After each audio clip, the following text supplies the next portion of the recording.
നമ്മളുടെ സമൂഹത്തിനെ എങ്ങനെയാണ് ഡിവൈഡ് ചെയ്തിരിക്കുന്നതെന്ന്.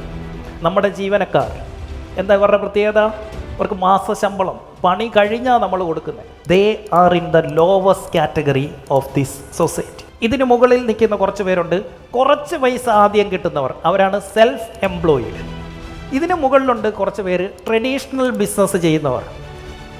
ഇവരെന്താ ചെയ്യുന്നത്? റീറ്റെയിൽ കടക്കാരെന്താ ചെയ്യുന്നത്?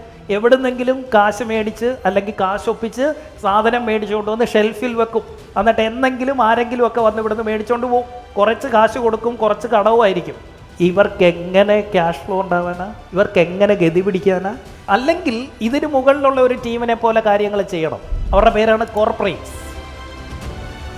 സോ ഇനിയും നിങ്ങളൊരു റീറ്റെയിൽ ബിസിനസ് ഈ രീതിയിൽ ചെയ്യുന്നവരാണെങ്കിൽ, അപ്ഫ്രണ്ട് കാശ് കൊടുത്ത് സാധനം മേടിച്ചുകൊണ്ട് വന്ന് ഷെൽഫിൽ വെച്ചിട്ട് എന്തെങ്കിലും വിറ്റ് കാശുണ്ടാക്കാൻ ഇരിക്കുന്നവരാണെങ്കിൽ പ്ലീസ് സ്റ്റോപ്പ് ഇറ്റ്. നമ്മൾ നോക്കുമ്പോൾ എല്ലാ ദിവസവും പെട്ടി പൈസ വീഴുന്നുണ്ട്, റോൾ ചെയ്ത് പോവാം, വേറൊന്നും നടക്കത്തില്ല.